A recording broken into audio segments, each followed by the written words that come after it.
Welcome to Guy Shrubsole and to all of you for joining us this evening. We've had almost as many registrations actually as our inaugural talk with Fergal Sharkey almost 2 years ago, which is fantastic. We've got a number of activist groups locally who are on the call, which is great. Cambridge Land Justice, who will say a few words after Guy, and there's also Save Honey Hill, Keep Water Beach Rural, Regional CPRE that I've noticed, and I'm sure there are more.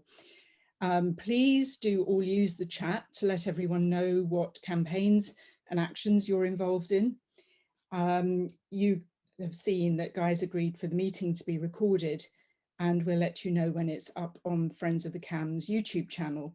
And if you don't want to be seen on the call, you might want to close your video off now. So a few words about Friends of the Cam, for those of you who don't know us. We were formed to campaign against the behaviour of the water companies, which were dumping sewage into our rivers and abstracting water to the extent that the integrity of our rare and biodiverse chalk stream system is under existential threat. But it fast became apparent that the rampant and concentrated growth in and around Cambridge is itself a threat to the rivers. Even so-called sustainable housing cannot reduce water consumption enough to avert the threat to the water supply, a fact that the Environment Agency acknowledges. The plans for around 40,000 new houses and flats and accompanying infrastructure in Cambridge and South Cambridgeshire will not only irreparably damage our precious chalk streams, but will contribute to the accelerating climate emergency. An emergency that threatens the fen landscape with inundation during the century we're living in. So we ask the question, who gains from these developments? It's not those in housing need. Accommodation prices, even those so-called affordable homes, have shot through the roof in parallel with new house building. It's not even for the majority of residents in and around Cambridge. But those who own the land, which is being sold and leased for development, stand to gain substantially. Some of them even sit on the bodies that decide whether and what development takes place, for example, the Greater Cambridge Partnership. Others gain influence in more convoluted ways, which provide interesting threads to unravel. Guy's book, Who Owns England, helps us to understand how those who now own land have acquired this privilege. For us, it's interesting to note that Oxford and Cambridge colleges combined own 126,000 acres of land, and that 10% of the top 100 land-owning companies in England and Wales are water companies, 3 of which hold the top 3 places, and Anglian Water is 26th. The book is a gripping read and a great motivation to challenge this unfair, some may say corrupt, system. We're delighted that Guy has agreed to talk to us about how land ownership plays out in Cambridge and Cambridgeshire, and to discuss how we can begin to explore in detail who owns what land in order to challenge development decisions, as well as the land ownership system itself and the inequalities it perpetuates. Guy wants this to be an opportunity for us to all share our skills, as well as to learn from his experience, and is keen for us to set up a Who Owns Cambridge group, similar to those that have been set up in Norwich and Oxford. So if you're interested in that, if you could also signal in the chat with your email contact, and if you don't want the rest of the call to see that, you can chat to me direct. Please also post questions, observations, ideas, and we can follow these up after Guy has spoken. And you can also use the raised hand icon for this. But for now, that's it from me, and over to Guy. Thanks very much, Guy. Thanks very much, Sue. Thanks so much, everyone, for coming. So this is my book that I wrote in 2019, came out in 2019, and it's all about who owns land in this country. Land, in my view, lies at the heart of many of the problems and social crises we face, whether that's the housing crisis, the ecological and climate crises, or indeed the huge inequality that we now see economically and socially in society. And I got really interested in this, some years ago now, sort of 2016 or so, when I realised how hard it was to discover who owned land in this country, and I wanted to start exploring it. So this is going to be a talk that first touches upon why I think it's important to grapple with this issue of who owns land. And we'll then turn to the question specifically of who owns Cambridge and Cambridgeshire. But it is also intended, as Sue said, intended to try and give you some skills about investigating this yourself, because it's certainly not something I have a full answer to, although the title of my book is Who Owns England. It does have a question mark at the end.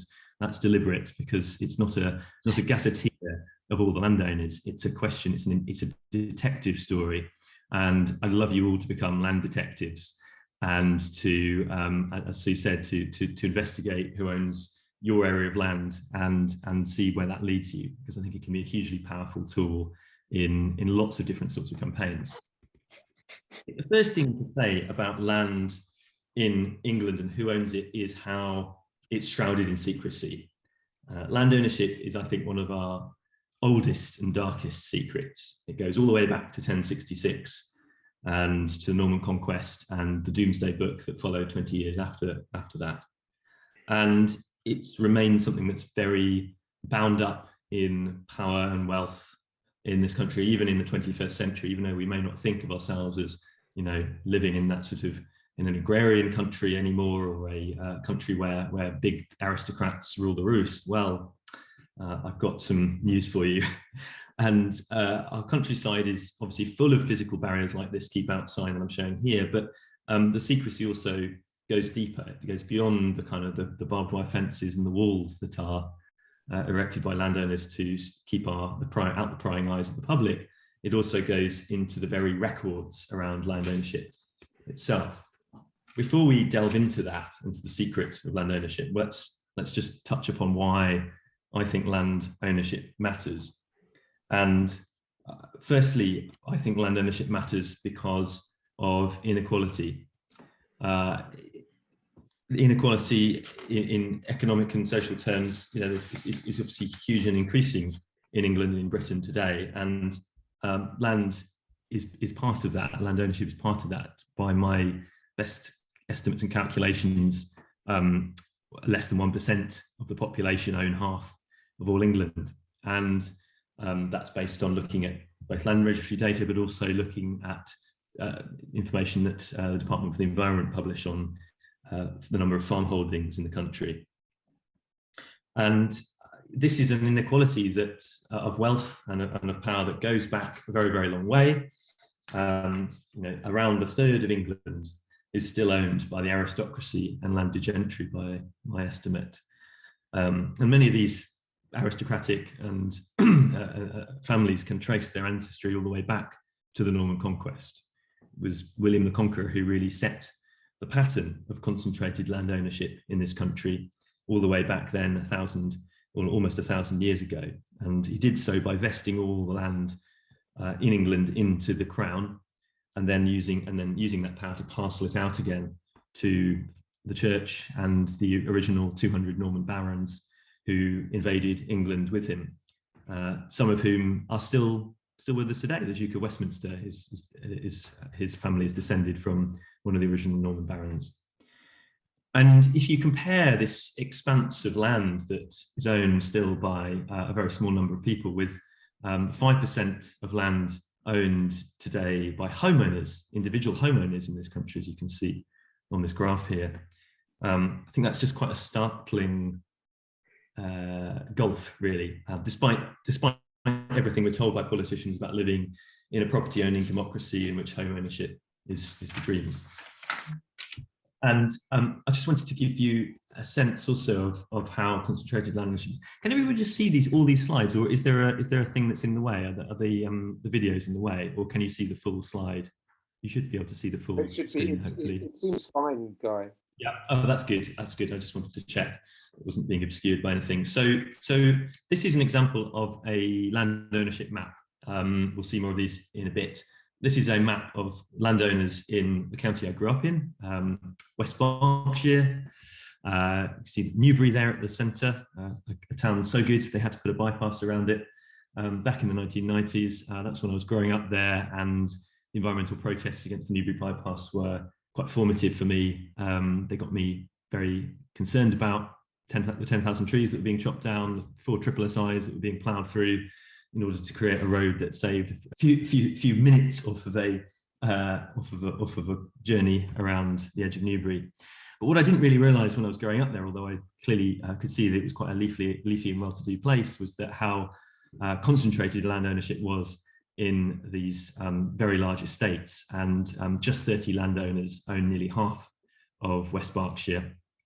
And about 40% of the population of West Berks lives in Newbury and Thatcham, which is outlined there in red.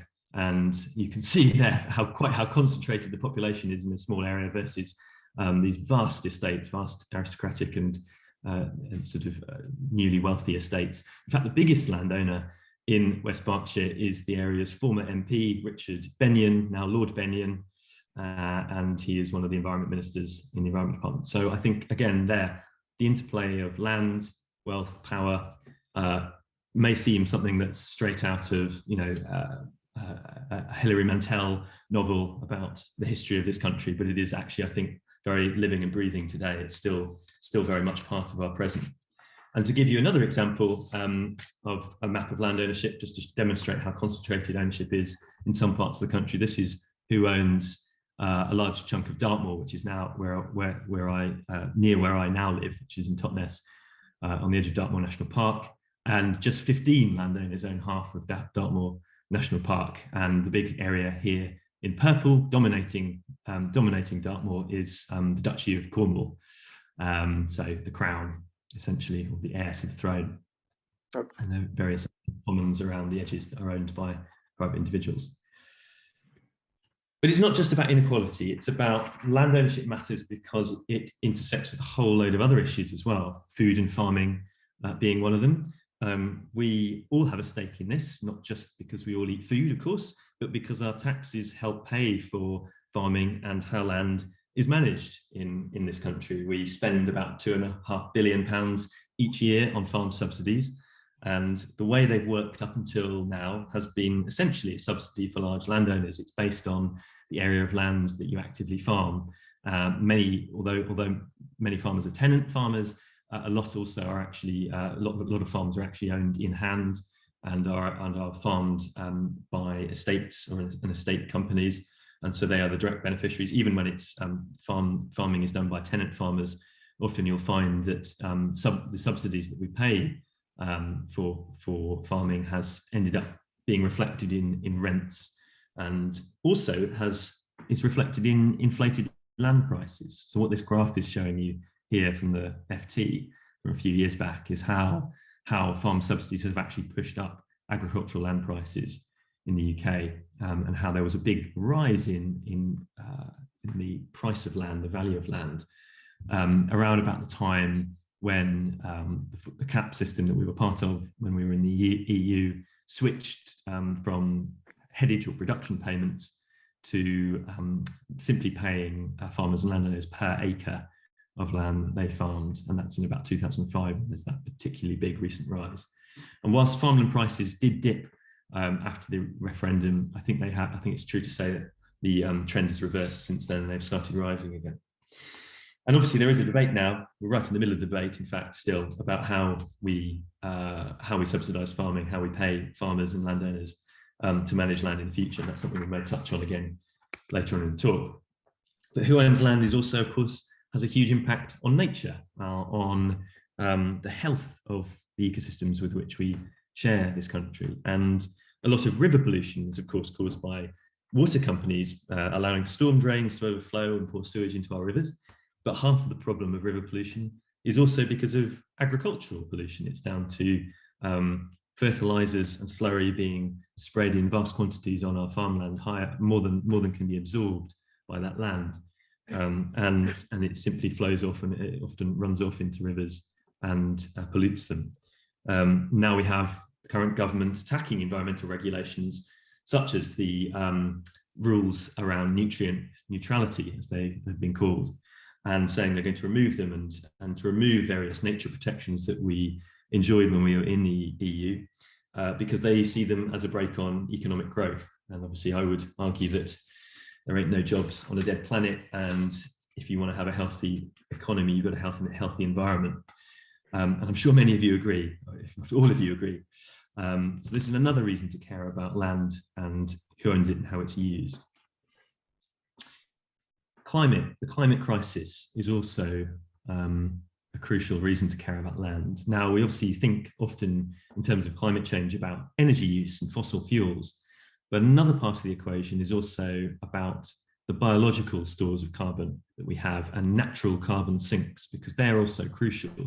If we're actually to get to net zero and beyond, to go into negative carbon emissions, which was really what we ought to be doing in a major way to help clean up some of this mess that we've helped create in terms of climate change, we need to be restoring our natural carbon sinks. We often hear about trees and tree planting, that has a place, but also we need to think about our peat soils. And this map here shows you where most of our soil carbon is found. It's found in our peat bogs, many of them in the uplands of England, also Wales shown here, but obviously also, as many of you may well be aware, quite close to Cambridge, quite close to you is the Fens, and there's a vast expanse there of peat. These are the areas shown in dark red, and that has been drained over the centuries. And it's also the case that when I've looked into this, the ownership of our carbon also lies in the hands of a very small number of people. Only around 150 estates own the vast majority of our upland peat. And this is how they treat it. They set fire to it every year during the moorland burning season. This is purely for the purposes of creating grouse moors in which people can go and shoot grouse for fun. And in the lowlands, on the lowland peat, of course, we have another problem, which has been intensive agriculture and drainage over the past few centuries, which has really damaged and desiccated the peat in the Fens and other parts of low-lying peat. And I'm sure many of you have seen in person this place, the Holm post, showing how the artificial drainage of the Fenland peat has caused the level of the land to drop by several meters in the space of just 150 years.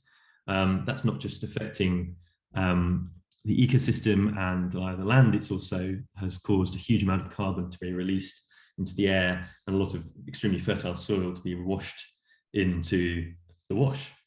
And the concentrated pattern of loan ownership of the Fens is also something that's quite startling. When I've looked into this, I've done a report called Who Owns Our Carbon, which you can find on whoownsengland.org, and it looks at the ownership of the Fens, and it's as well as upland peat.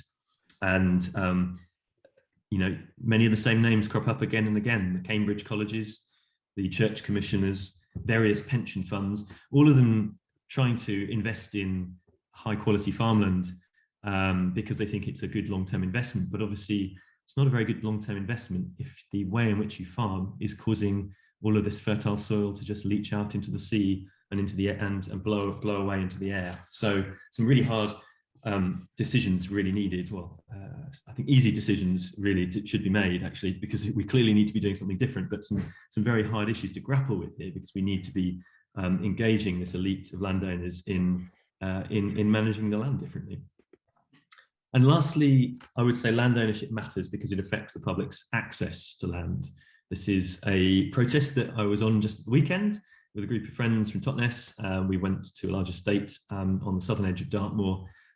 It's an estate whose owners are in fact currently trying to sue the National Park Authority and take them to the High Court to say that the public shouldn't have a right to wild camp on Dartmoor anymore. And this has been a time-honoured right for a long time, and we thought it was fairly outrageous that this landowner was throwing their weight around in this way. And so we went and had a wild camp completely legally on an area of his 4,000 acre estate up on the moorland, and then went and had a little trespass around his estate with this banner.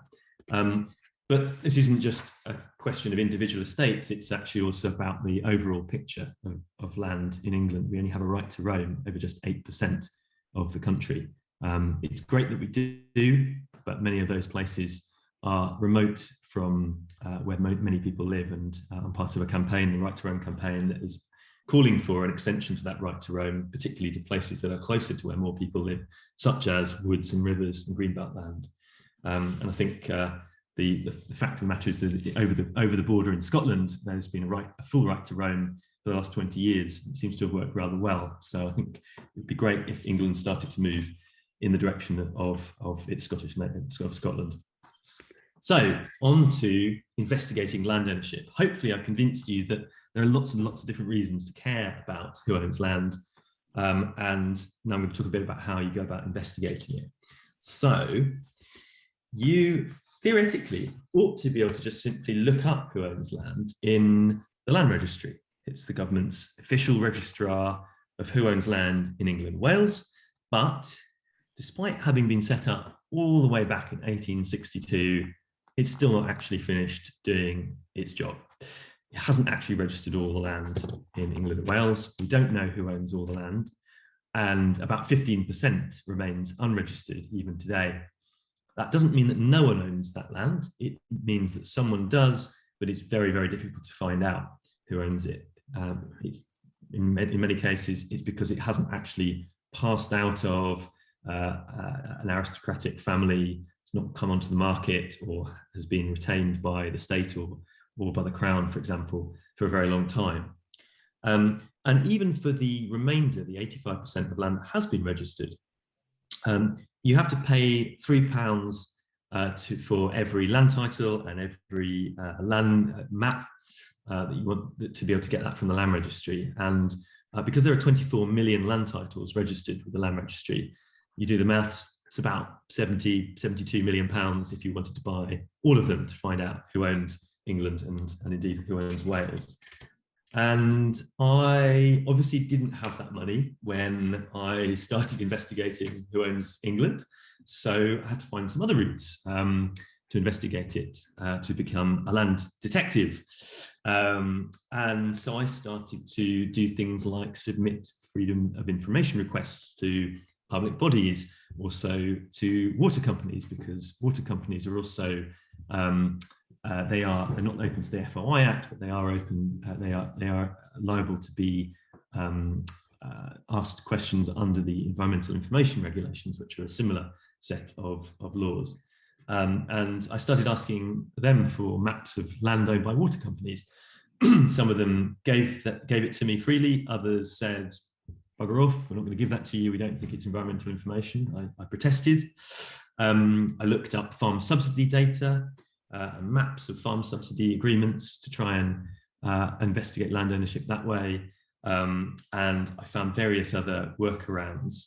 And I'm going to talk a little bit more about some of those in a second, but I wanted to just whet your appetite by showing you what you've all been waiting for, which is who owns Cambridge. And this doesn't give you the full answer, I'm sorry. This is going to be homework. But this gives you a taster of who owns Cambridge. And each of these coloured parcels here is denoting a different landowner. I've added labels. I'm afraid, sorry, that they might be a little bit small for you to see, and we'll come to that in a sec. But you can start to see some of the owners here. You've got the Ministry of Defence, you've got Trinity College, you've got the University of Cambridge rather than the colleges. You've got lots of individual names. Woodland Trust there. So what I really want to do is show you the interactive version, because static, whilst all maps are great, interactive maps are even better.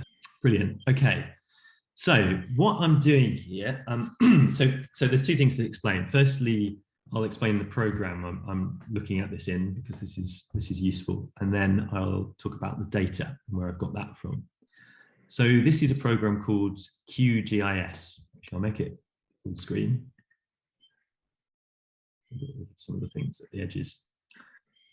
This is called QGIS. I'm not sure what the Q stands for, but the GIS stands for Geographic Information System. And there are various other software packages out there, ArcGIS and others. But QGIS is the free one, and it's open source, and you can download it online. And I really recommend using it. It's something that I'm self-taught in using. I'm very much an amateur in all of this stuff. It's all self-taught. or other people who've told me, given me hints and tips.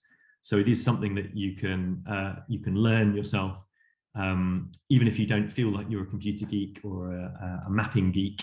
I have high hopes that all of you will become that over time, because it's what happened to me. So QGIS is a very useful and powerful tool for people trying to investigate land ownership. And what this does, let me just bring up one of the, I'm going to have to come out full screen, apologies, just to be able to easily do this.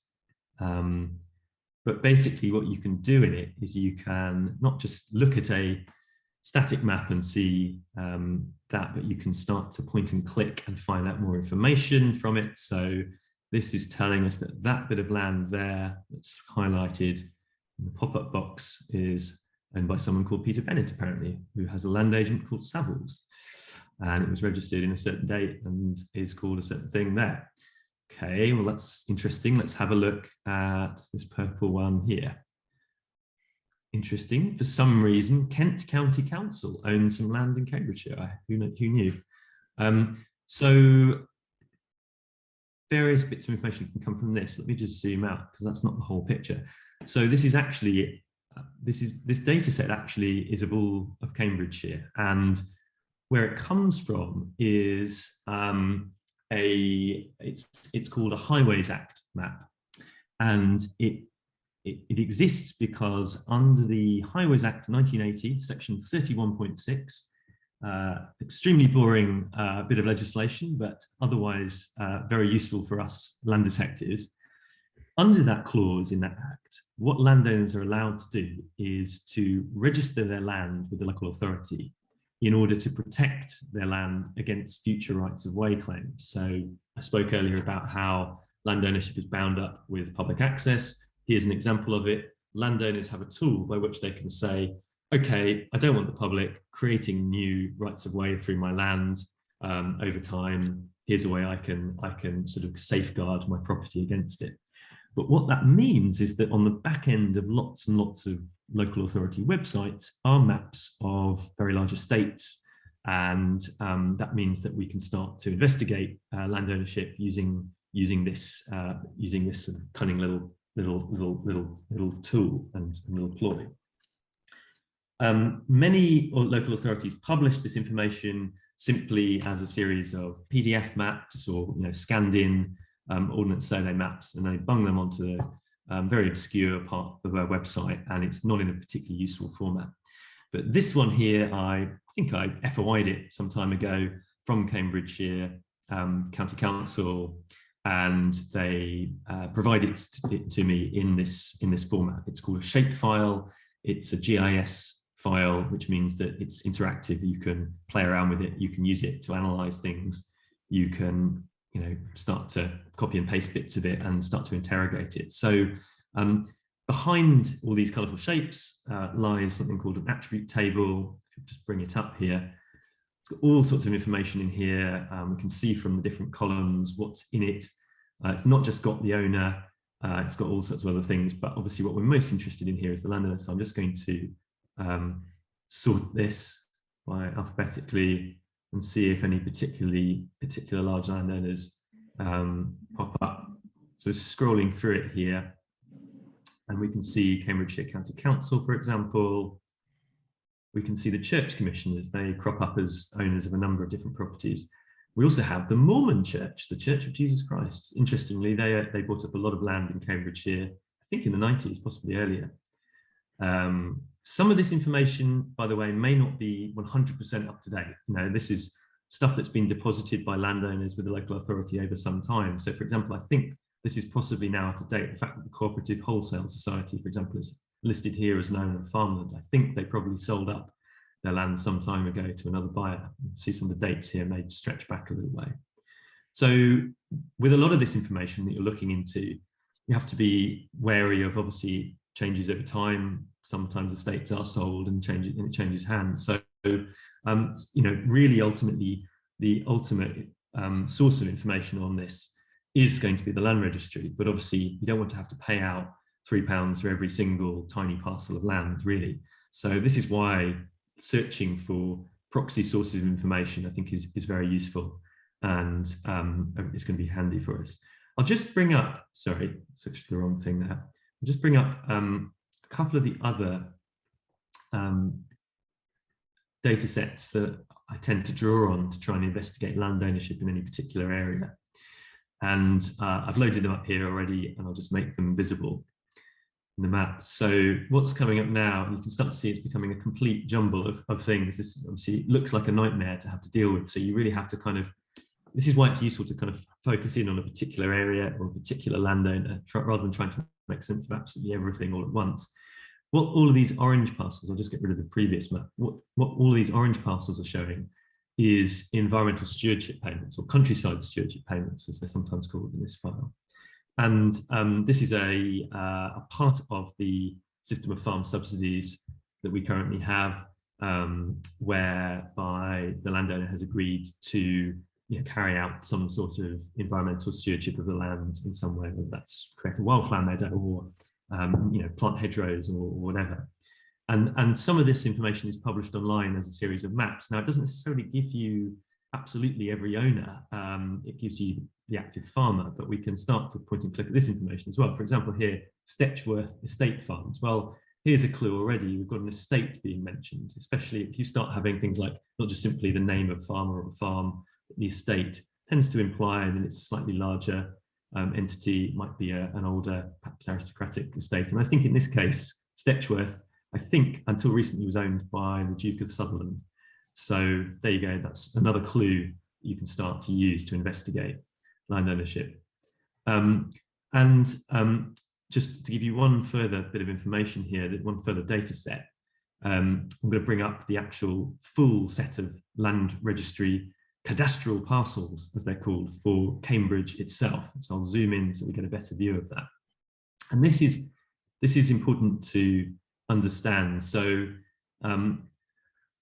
essentially, when we're talking about land ownership, one of the really important bits of data is the way in which land has been parcelled up. So this might have been very old, this might have been a process of enclosure over the centuries, or it might just be a modern land parcel associated with a garden or a property, for example.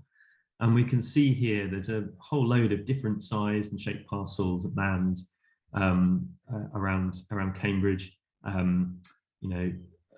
A lot of the parcels that look as if they're pure black here are actually just very small land parcels that when we zoom in, we can see they are for individual homes and gardens.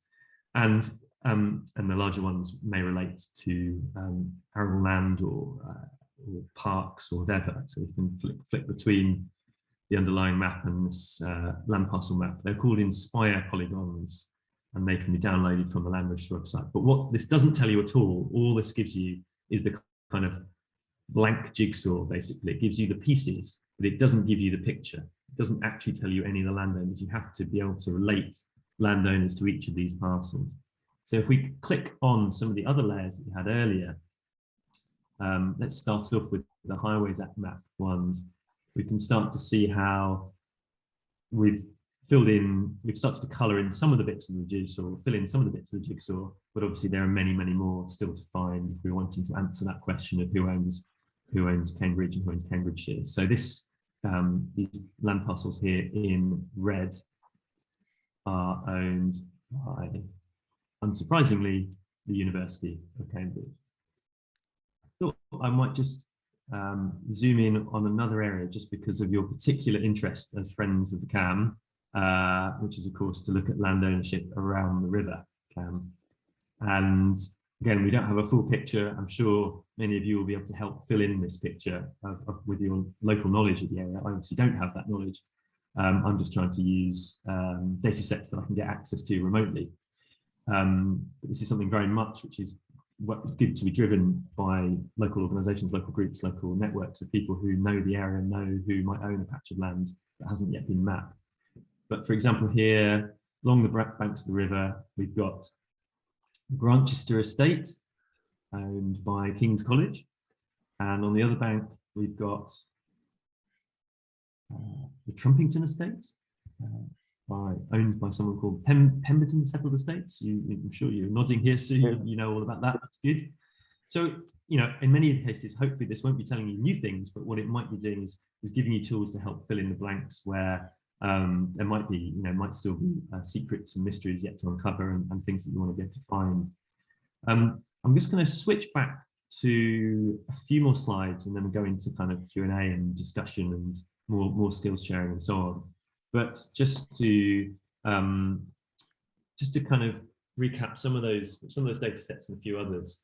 So, if you're being land detectives and wanting to investigate land ownership in Cambridge and Cambridgeshire, we've talked about the Highways Act, landowner deposit maps, we've talked about environmental stewardship maps. We've touched briefly upon this whole Inspire Polygons business that the Land Registry does publish, but which is shorn of the actual data of who owns those parcels. There are some other data sets, I'm not going to go into them in detail, but I've just mentioned them here, and there's also a link there to where I have written more about this in terms of hints and tips on my blog, whoownsengland.org/tools and resources. But there are other sources of data out there. There are some things that, to give them credit, Land Registry have published in more recent years. They have become slightly more open, which is that they've published information about, particularly around companies, both UK and overseas. So that can include lots of offshore firms who own land in this country, but obviously also lots of UK registered companies, whether that's water companies or supermarkets or whatever. And there's a last data set that I'd point you towards as well, which is that many large estates also benefit from tax breaks, courtesy of HMRC. And they do this for some good reasons and some, I would say, quite dubious reasons. Some of them do it because they are claiming that they're looking after something which is a great heritage value. And so in return for looking after it and giving the public access, they get a tax break. Well, in return for that, they also have to publish a map of some parts of their estates on the HMRC website. So again, there's a link to those maps on my website at that URL. And just lastly, I just wanted to also show you and mention a couple of the local who owns groups that have been set up in more recent years. It's been fantastic to see lots of people getting really interested in investigating land ownership in different parts of England. My own project, Who Owns England, was in fact inspired entirely by Who Owns Scotland, which has been run by an amazing campaigner called Andy Whiteman for many years. He's actually just launched a souped up version of his website and map, which you can subscribe to for not very much money, I think. That helps him investigate land ownership. So I'd definitely check that out as well, whoownscotland.org.uk, I think, if you want to look at that for inspiration. But Who Owns Norfolk and Who Owns Oxford, I wondered whether they might be inspirations for you guys if you are keen to do something of this sort, whether it's as a separate standalone group or as a project of Friends of the Cam or of Land Justice Cambridge or whatever. But I think it's a really important part of it's a really important tool in our arsenal. So this is Who Owns Oxford, very, very professional piece of work, but all done by local folks in Oxford who got together, mixture of skill sets, people who are experts at GIS map making, people who aren't at all, but who are interested in the issue, people who are interested in housing in the area and the environment. And they launched this, I think, in last year now. I'm just going to try and show you, where was their map? I'm sure they have their map on the front page. Possibly it's just loading still. Here we go. There we go. So they've gone with this interactive map, which I think they've used CartoDB. So what you might discover, if you decide to go down this route and do investigate this and create a project, obviously eventually you might want to be able to display the information you found. So rather than just having it all in big files sitting on someone's laptop for use on a desktop piece of software like QGIS, you may want to be able to display that map information as an online map, as an interactive map. And there are various things that you can use in order to do that. Some of them you have to pay to use, some of them are free. CartoDB and Mapbox are, I think, both paid online mapping services. I tend to have tried to use Google Maps, not because I have any particular love of Google, but because they do provide a free service for online mapping, at least up to a certain size of data set and kind of, file size, essentially. So that's Who Owns Oxford. And very briefly also, this is Who Owns Norfolk. I think they've also used Google Maps. So here you go. Here is their progress in mapping Who Owns Norfolk. They've done a huge amount, really, but obviously still a long way to go. So yeah, I think they're really amazing projects. I really hope that you guys feel inspired to also set up a Who Owns Cambridge and Who Owns Cambridgeshire project. So I think that is the end of my slides.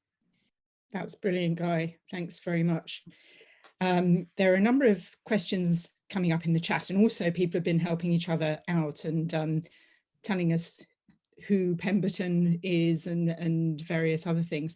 But before we go on, I'd like the Cambridge Land Justice to say a few words about what they're doing, because as they pointed out in the chat, they're putting a map together already. So Harvey, I don't know if you're here or one of your colleagues. Yeah, thank you so much, Guy. That was really amazing. The research is so thorough, and it's really cool to see what other groups have done as well. We haven't done a kind of anywhere near that level of, what we've done with the map data we have so far is, in the next month or two, we're going to be launching a website called Landlord University, which is based on a couple of years of freedom of information and Section 31(6), research, and that's been mapped over the summer. So we're going to be launching an online interactive map to show you what land the university owns, and part of that is going to be a function for university tenants to get in touch with us at Cambridge Land Justice, so we can kind of hold them to account for their landlording practices. But so the website isn't up yet, but please do keep an eye, and hopefully it'll be up soon, and should make a bit of a splash. But that's kind of not the main reason we exist as Cambridge Land Justice. We want to be a kind of a broader movement. We want to the other thing we're kind of doing in tandem with launching our map is we're kind of rolling out a series of workshops across the town. Oh, what will the website be called? It's landlorduniversity.org, but it will, if you follow Cambridge Land Justice on any kind of social media, we'll kind of keep people posted on the progress with that. We're really keen for this to be a coalition of students and non-students. We're already kind of running kind of talks, and we did a film screening last week, which was really great. And I think I met a few of you there. And yeah, we want to think about the relationship with the university, which has obviously been such a huge landowning force in the city, and the people of the town, and how town-gown relations can be improved. But yeah, the project is kind of there for people to take any way they want. We want dignity, community, and access for all. Those are the tenets of the campaign. And develop like ways of living in community, ways of redistributing resources in the most unequal city in the UK. And obviously there are myriad ways of doing that. So please do get in touch, ask questions. We're a growing movement, I would say. Have I missed anything, guys? We could put the socials in the chat if that would be helpful. We'll link our social medias in the chat. Sorry to fire loads of information. And ask us any questions after. We'll leave our email in the chat as well. Thank you. Great, thanks very much, Harvey and colleagues there, and hopefully we can work together going forward. Simone, I notice that you've asked a recent question, but a few other questions as you've come up. Do you want to say a word or two?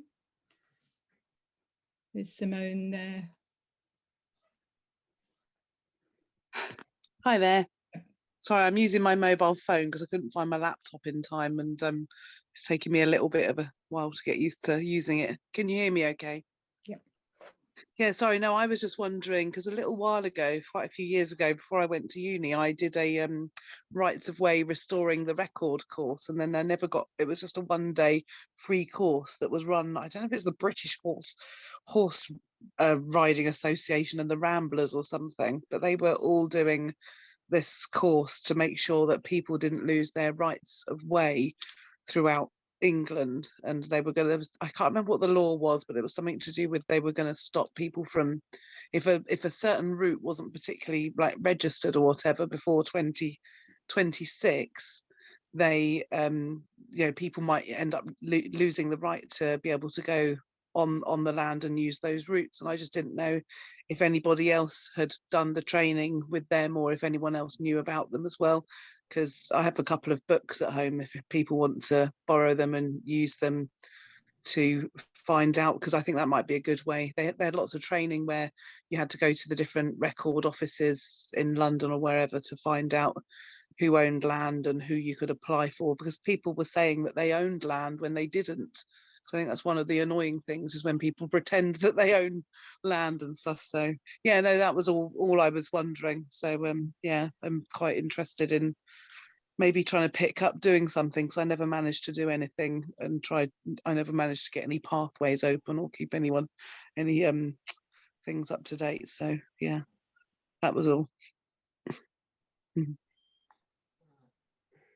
Thanks, Simone. Guy, or does anybody have anything to respond to Simone with? Or I can briefly come back on that, and then if others wanted to come in as well.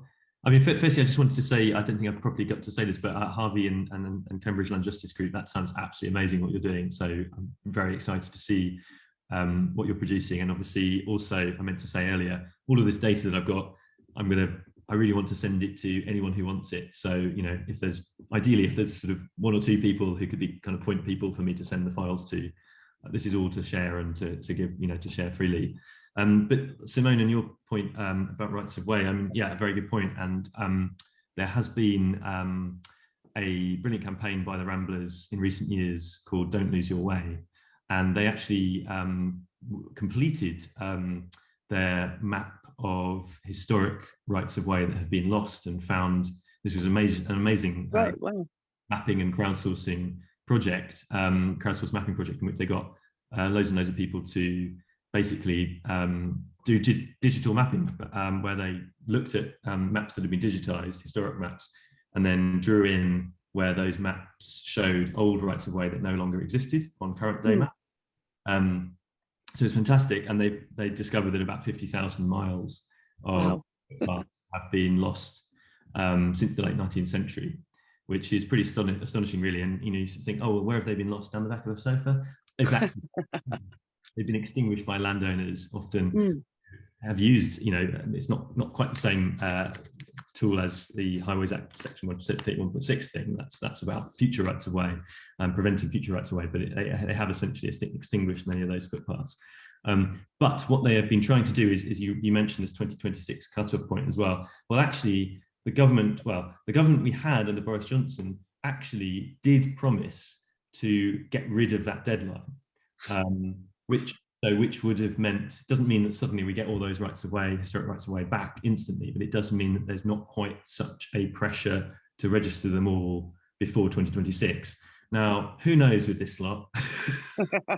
Yes, it's funny you say that, because I just heard that at the weekend, because I hadn't been keeping up about it, and I was like, oh, I need to find out if that's true. So you're the second person who said that now, so that's interesting. Well, yeah, the Ramblers will of course have the latest on that, and I don't know if anybody here is involved with the Ramblers or works with them, but they'll have the latest on any. It will have to be some form of new legislation, I think, primary or secondary legislation, to make sure that deadline is moved back or got rid of. And I have to say, not sure our chances of getting that under this government are. hopefully they won't notice and they'll be busy doing some other thing. Brilliant. Thank you. Thanks, Simone. Jeff Smith has asked a question about changing land ownership. Jeff, do you want to ask it? Because I'm not sure I fully understand it from the compressed version in the chat. Yes, sorry, no, it's I was really interested to see Guy using QGIS, which is brilliant, that people are using geospatial data sets. I work in Earth observation, so I use satellite imagery all the time to map changing landscapes. And I just wondered if the next step after you've identified the ownership is to try and understand what is happening in these areas and, you know, whether they are improving or declining. I do a lot of work with the European Commission. They have something called Copernicus, which is a satellite and geospatial data service. And even though we've left the EU now, they have a really innovative, full free and open data policy. So anyone can access these data sets. And there's a huge range from satellite imagery through to things like tree cover density, land ceiling, grassland areas, conventional land cover maps, etc. I'll drop some links into the chat and I'll put my email in as well. So anyone who's interested in using that, I mean, it's really important to get these things used. Even at some point we may join again into Copernicus, but unfortunately we're on the outside at the moment. So, but as long as we keep using the products, then later on we can have an influence there. So I hope that makes sense, Susan. That's great, Jeff. And would you be interested in joining a group putting together information? Yes, certainly. I'll drop my email in the chat, Sure. and then you Brilliant. can get in touch with me. Thanks. Jeff, I think we've met before on Twitter. But only... That's right. We're getting closer and closer in our virtual communication. But yeah, good to catch up with you at some point, Guy. Yeah, that's great. Really interested in what you're doing. I think it's brilliant if you're interested in being involved, because I do think, you know, and I'm sure Cambridge Land Justice, you guys clearly have GIS skills as well, but I think to have a successful group or project on this, you need to have a kind of core of people who are prepared to do that kind of geeky level of map work. Yeah. It's open to lots of other people to get involved and share knowledge, local knowledge about who owns what, and then start to apply it in lots of different ways. Yeah. And I think you found out there's quite a few free sources of information out there if you can dig around and find them and then exploit them. I think that's the key. Cool, great, thank you. Thanks, Jeff. There's a practical question about land ownership up and down. So if somebody owns land, how far up does that ownership go and how far down does it go? And somebody had a drone over their own land quite recently. So I think Ellie Crane and Gina Burgess asked those questions. Gosh, that's a very good question. I know that I don't think you don't own land all the way down to the centre of the earth, to put it like that, because there are separate mineral rights often registered by other parties. So a few years ago there was an interesting mini scandal, should we say, when basically the Land Registry said, right, everyone needs to finish registering all their mineral rights by 2013, I think it was.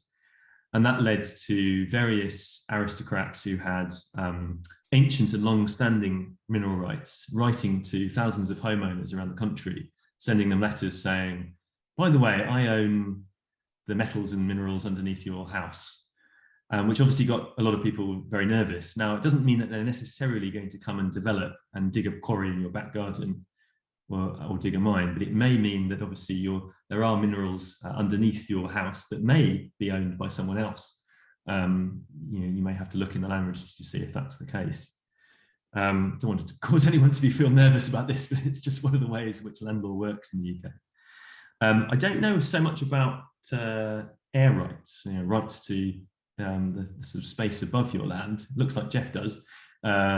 But I know also there are some companies that have bought up airspace rights above properties, particularly when things like solar panels have been put on roofs, because they want to protect that land, that airspace from being shaded out by other development in the area, which obviously would affect the generating capacity of the solar panel. So again, you get into all this sort of you sort of think it should be simple, but you get into all these complications about actually who owns bits of air and bits of earth and, you know, the earth's core and stuff like that. So it's very weird. I do find the whole concept of owning land deeply strange. And ultimately, I actually think that really the earth doesn't belong to us. We belong to the earth, and we need to get more closer to that way of thinking again.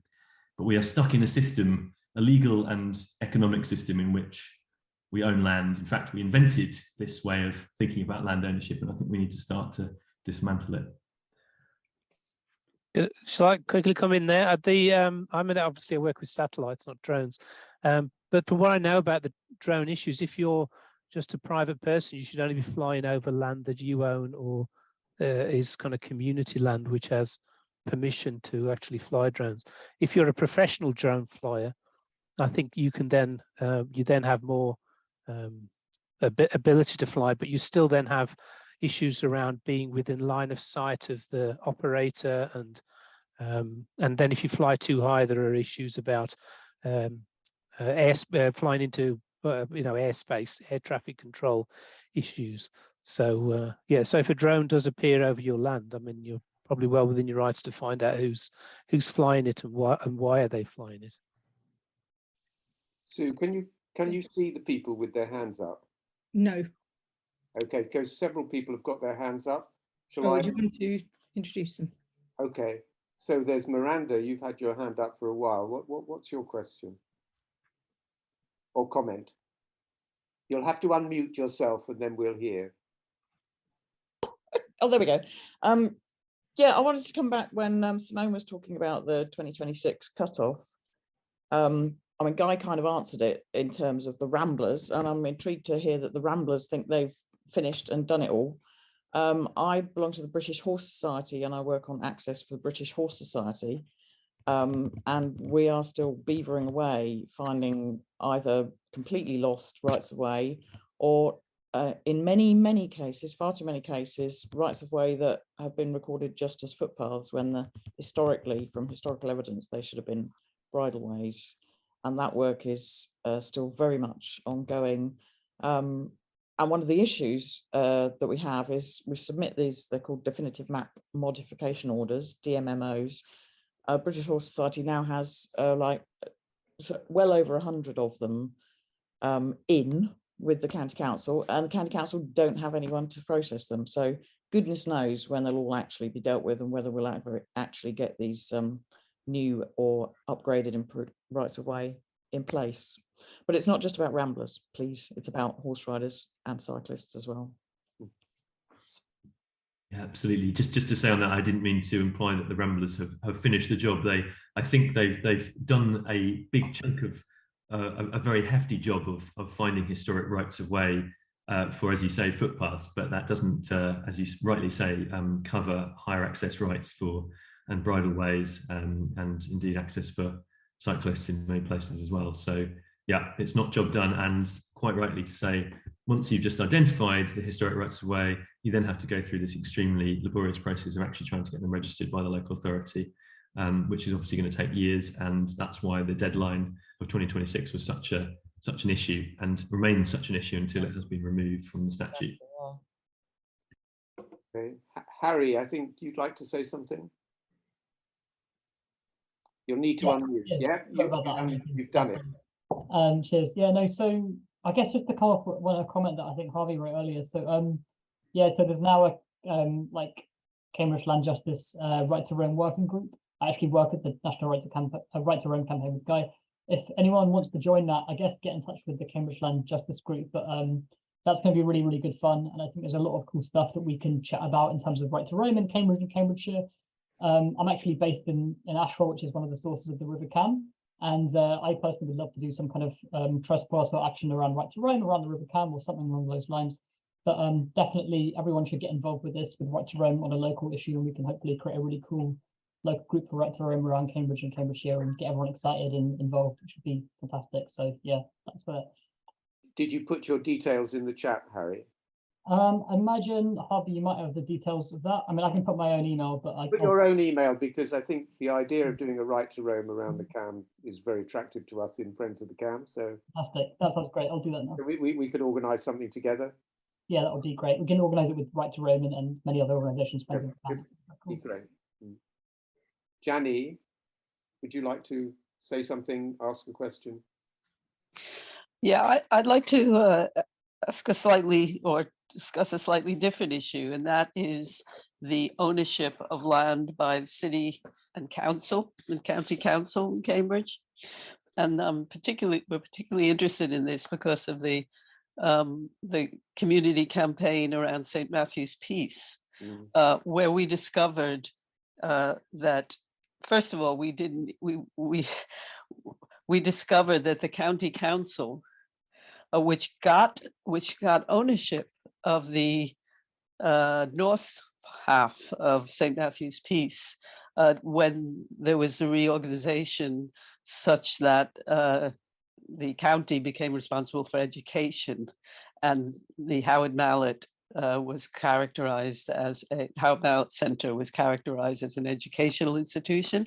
So they then got control of that, and in the end, we have been fighting for like 20 odd years to protect our one tiny park in Petersfield, which is the ward in Cambridge with the least green space per person, and discovered that the county council had first sold the land sold the freehold of the land for £40,000, and then within 6 months had flipped it and sold it to BNP Paribas for £9.5 million, all without our knowledge. We only discovered this in the latest battle that we had, and because the 2011 Localism Act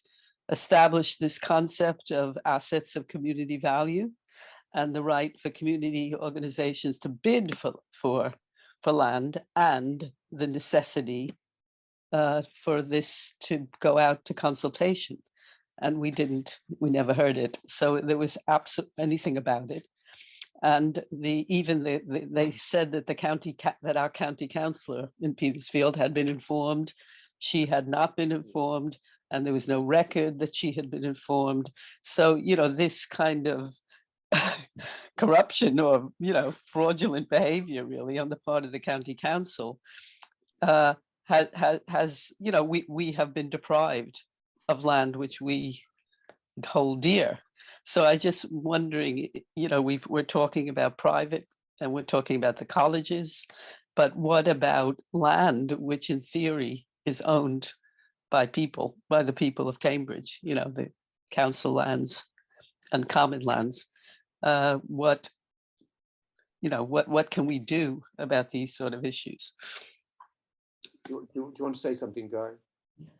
Oh, just briefly. I mean, that sounds like a really awful incident that's happened. I'm sorry to hear about that. I mean, I think that I didn't really touch upon council land ownership, but really that's something that every council should now be publishing as a matter of course, is their asset register, as it's called.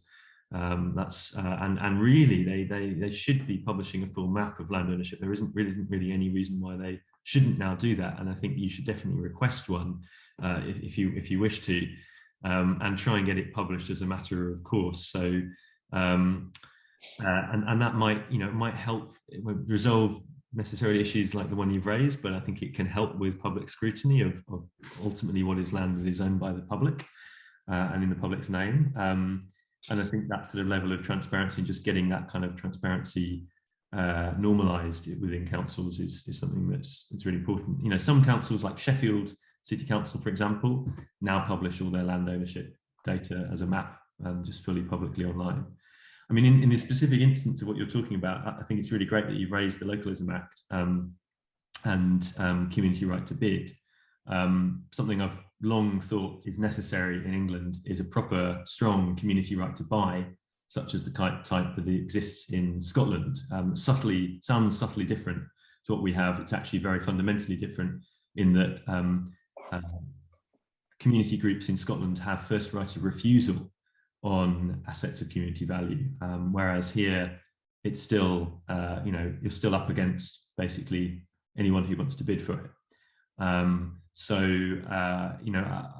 don't know obviously the details of the case that you've raised, but I think it touches upon this concept of the sell-off of public land, and also the need for stronger laws in England to allow communities to buy land back, essentially, to take it back. And I'm pleased to see, though, that the Labour Party are starting to talk about community right to buy in England. So I can recommend having a read of what Lisa Nandy said a few weeks ago in a speech. She's talking about community right to buy, introducing that in England if Labour get into power at some point. So things are starting to shift. I think things are starting to change around this. Can I just come back and just mention that the St. Matthew's Peace Group is unfortunately meeting tonight, just at this moment. They have a council meeting, and therefore they couldn't attend. But I know that Val Neal in particular, who's a moving force in the group, would very much like to speak to you. She's been trying to kind of contact you. So, and because this is being recorded, she will hear your talk, and I hope that you would make some time to talk to her about this particular issue. Thanks, Jenny. I noticed that Val was on she was able to stay until Guy finished talking. Yeah, oh, great. Which is great. Sam Davis, who's our only independent councillor in the city, just has mentioned in the chat that the city council data has recently been removed. Sam, I don't know if you want to say a few words about that and what you're doing in talking to the county's maps team. Yeah, so that link takes you through to a county maintained map, which I've found quite useful in the past. It used to have the city council data on it, and the last time I used it wasn't there. I asked the county maps team what had happened. I don't think there's anything particularly sinister about it. It just, they felt the data was sufficiently out of date that it was unreliable, and therefore it was better removed. The conversation I'm having with them at the moment is, what's the alternative then? Because it's far too useful to just lose access to it altogether, and it clearly exists. So how can we get it out there? I mean, obviously, as a city councillor, I don't have any particular sway with the county. They're being nice to me at the moment while I pursue this conversation with them. I think Hilary is maybe still on the call, and possibly it's something that she and I can collaborate over to get it moved up the to-do list. But it was so useful to be able to just interrogate where the parcels of land owned by both councils were. Thanks, Sam.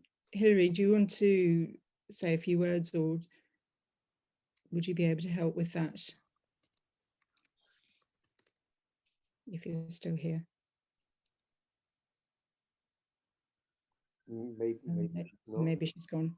Could I just mention a linking issue, which is who owns our schools and the land around them? Because a few years ago, I started trying to work out what was happening to the land ownership in schools, because I'm very, very fearful of the way in which land is being shifted from council ownership to Department for Education ownership, and then possibly out to the academy trusts.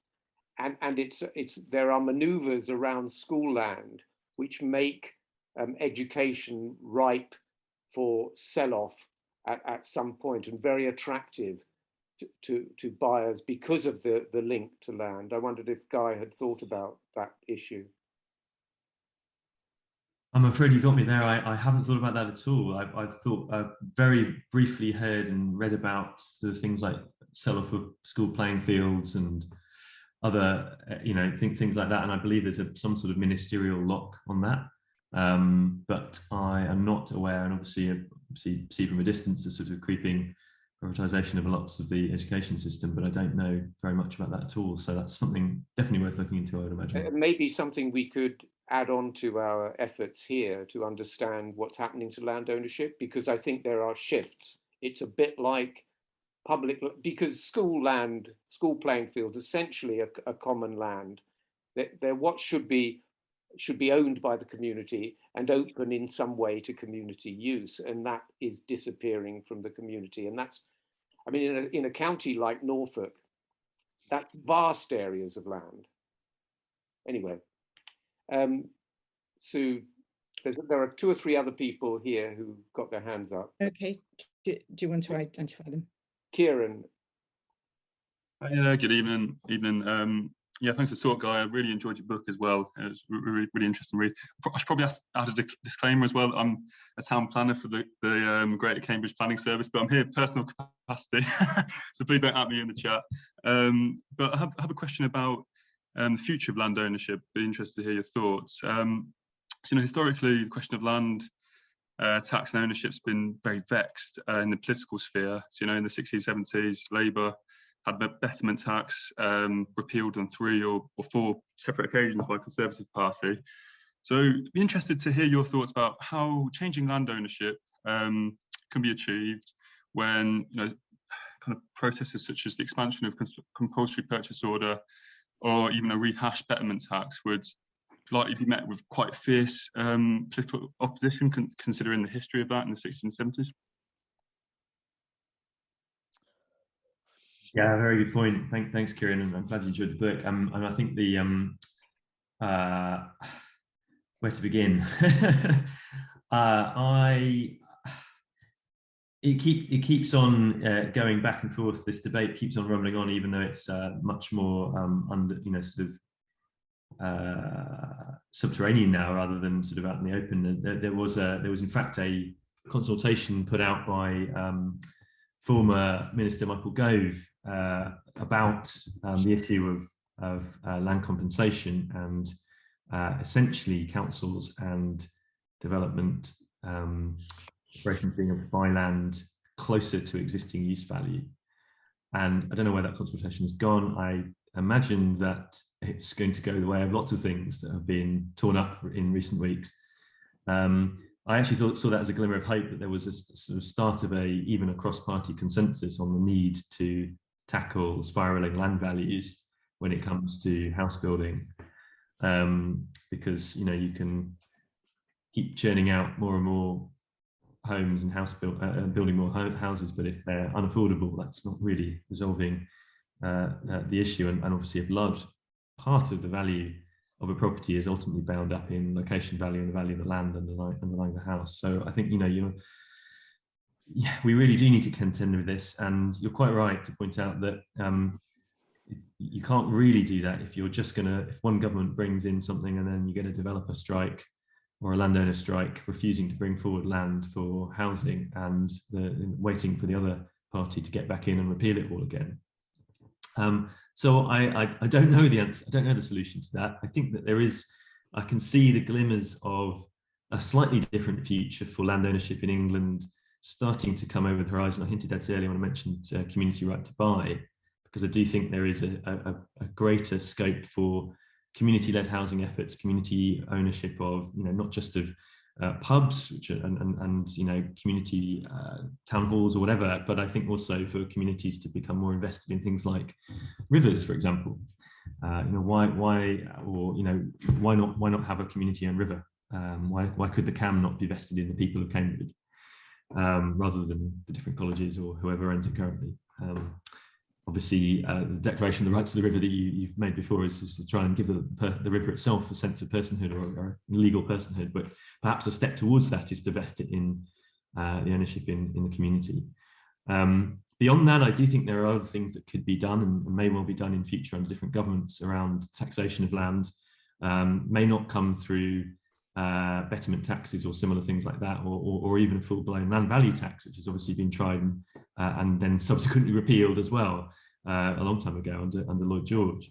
but it could be in the way in reforms of things like inheritance tax or aspects of that, particularly around agricultural property relief, and certainly making more, attaching more strings to, when tax breaks are given to large landowners on these sorts of things. So those might be certain routes to different futures on land ownership, but I also think it's about changing changing the bundle of rights that come with land ownership in England. We have a very absolutist approach that land ownership has all these, the landowner has sort of absolute right to exclude people from, their 10,000 acres or whatever, as well as to be able to, farm it or, develop on it in line with the planning system. But I do think that some of those things could be unbundled. That's what Right to Roam is saying. Look, there are other capitalist, democratic, liberal societies in other parts of the world, not very far away, Sweden, Scotland, Germany, parts of Austria, where actually landowners don't get to exclude absolutely everyone from their land. That things like forests are free to roam in, rivers are free to swim in, and so on. So I think that's an alternative future as well for land. Sorry, that was quite a long answer. Apologies. Oh, thanks, very comprehensive. No, thanks a lot. And Kieran, if you're able to help identify land ownership in the councils, that would be really helpful. And it'd be great to have you on the project. I'll see what I can do, but I'm on my free time tonight. But there's Alan wants to say something. Yeah, if I could perhaps address some of Janny's concerns, or one of Janny's concerns. There is a way, Janny, of protecting land which people have access to, other than owning it, and that is to get it registered as a local green space. Okay, and that's done through the planning system. It's done at the time of a local plan. You can apply to the council to get land registered as a local green space. Cambridge actually has a lot of local green spaces. There's a full list of them on the Cambridge News website already, that was compiled a few years ago. But it's certainly worth doing that, because Cambridge is currently in the process of re-evaluating its local plan. So now is the time to get open spaces within Cambridge registered, and in villages and other communities as well, in South Cambs, registered as local green spaces. And CPRE would encourage you to do that very much. And there is information on the CPRE website about that. Second point, coming back on Tony's issue about schools, there has been an instruction, it was a few years ago now, to all local authorities that they must register all land that they own on the land registry. And the reason for that is because government wanted developers to be able to see it. And so you're right, Tony, land around schools is at risk. And that certainly has been a government policy for some time, that if they can sell off local government owned land, they will. And I think we need to be aware, we need to be very aware of that. Great. Sorry, Preston, you wanted to say something? Yes, it's John here rather than Katie. It's following up from what Jenny was talking about with St Matthew's piece and Kathy's comment in the chat. Of course, you've got the former Mill Road Library, which at the moment the County Council has put up for sale. And that is an asset of community value. And the current situation is there was a deadline of 16th of September for expressions of interest to buy from community groups. PACT put in an expression of interest, not out of their own direct interest. I don't think they can take it on, but it's opened up the possibility for other community groups. And just to say that a month ago, in fact, less than a month ago, there was a meeting organised by Councillor Mike Davey, and a number of potential groups came forward with potential ideas, and I'm doing my best to help them.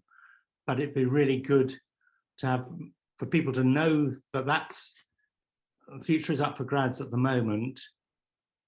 People are interested in that lovely building, and it's worth having a look at if you haven't. It's a great opportunity for the local community and others to try and find something that would continue in community use, whereas the county council decided to sell in a process that was delegated. It will only come forward for any public decision at the time they're considering the actual bids that are made. So there's a real issue there in terms of when public authorities take the decision to sell publicly owned land.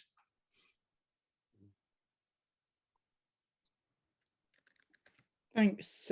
That's really interesting, and maybe that's something that different groups here might want to discuss with you, if that's possible.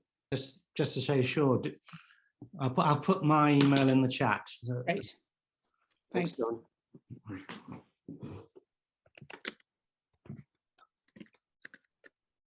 Any other hands up, Tony? There are no more hands up, and there are other comments in the chat, Yeah. but we're getting up to what do you feel about the time? Yeah, I just there was something about Midsummer Common, Friends of Midsummer Common, who were asking for some help. Oh yeah. Is it Kit from Midsummer Common? Do you want to? Hello. Okay. Yes, there is a walled area next to Midsummer House, the restaurant, which would form an ideal location for a kitchen garden. I have emailed every single council officer I can imagine to try and establish exactly who is responsible for the space, who owns it, and I've had zero joy. So if anybody could help us with working out who's responsible for that space, we would be delighted. Like I say, presently it's used for storing pallets for bonfires, and that's it. So, you know, there is no other land use. I am concerned that if we don't establish who's responsible for it, it will be sold to the restaurant. So, you know, it would be great if anyone who I have asked, I see in the comments, ask the person who grazes her cattle. I have tried to ask Angelica if anyone has a, I haven't managed to meet her, but I'm not sure she knows about it. It hasn't been used as a pound for livestock for a while, like 5 years. So yeah, anyone who knows anything about that area, please let me know. My email will be in the chat. Yeah. So yeah, that'd be, I don't know, if Alice, this falls within Market Ward, if you're still on the call, if that's something that you'd be able to help with. Yeah, I'm here. Thanks, Kit. Yeah, we've met previously to chat yeah, about we this. have. Yeah. And I'm very happy to take this up again to see if there's anything we can do. But yeah, I completely agree. It'd be very, very sad if this land got sold on, and especially if it's land, common land, that would be great to use it. Alice, it's not currently locked up. I don't know if the council is aware, and quite a few of my volunteers are sort of thinking maybe after the bonfire, when the pallet's gone, maybe we could start clearing it up. Sure. Well, currently the council has an environmental improvement scheme where you can bid for some funding, so maybe we can bid for some funding to put in. But we can't bid for the funding unless we're sure we have a license to manage that land, and we don't really know who to apply to. So, you could just start. Well, yeah, kind of a heads up, we probably will, but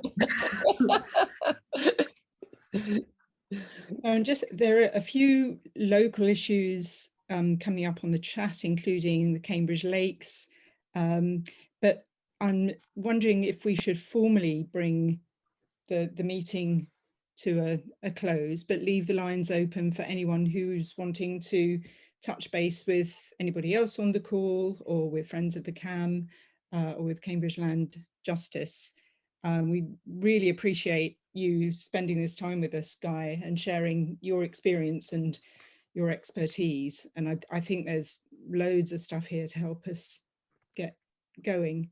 And it would be good to keep in touch with you as well. And we certainly to let you know how we're doing and sharing anything that we've got. We've got a few people have mentioned environmental legislation. Our next talk is from Lisa Foster, who's an environmental lawyer with a company that specializes in environmental law. I've put the connection in the chat. It's an Eventbrite. And we've also asked her to talk about the torching of the environmental legislation, which is sort of potentially, unless that's another U-turn that's going on. So that's on November 2nd. Please sign up for that if you're interested. I don't know if anyone wants to have a last word. Maybe Guy does. I mean, Yeah. I was going to encourage you, Guy, to sort of build more about a challenge to the whole concept of the ownership of land into what gosh, have to say. I don't want to have the last word, but I just wanted to say thanks very much to everyone for coming, and thanks for inviting me. And also, very cheekily, if I could plug my next book, which is coming out at the end of this month, which is about a slightly different subject, which is called The Lost Rainforests of Britain. So that's what I kind of do now. Land ownership is sort of a hobby. But yeah, anyway, so but I'm really glad that it was useful. I hope it was, and I hope I'd also really like to be able to share and pass on all the data I showed you earlier, all the maps and so on, so to be able to send that to people. So they're quite large files, but I can send them via WeTransfer or whatever to anyone who wants them. Ideally though, I'd rather not do that to sort of 116 or 189 people individually. It would be great if there was perhaps a way to kind of, you know, share it with a point person, or if that's going to be you, Harvey, you're putting your hand up, don't know, or maybe with Harvard, Cambridge Land Justice, and with Friends of the CAM, we could always put it on our website, summarize the chat, and just circulate it amongst the people who are on this call, so that everyone has the email addresses and contacts. So I'll do a follow-up email in a couple of days, if that works.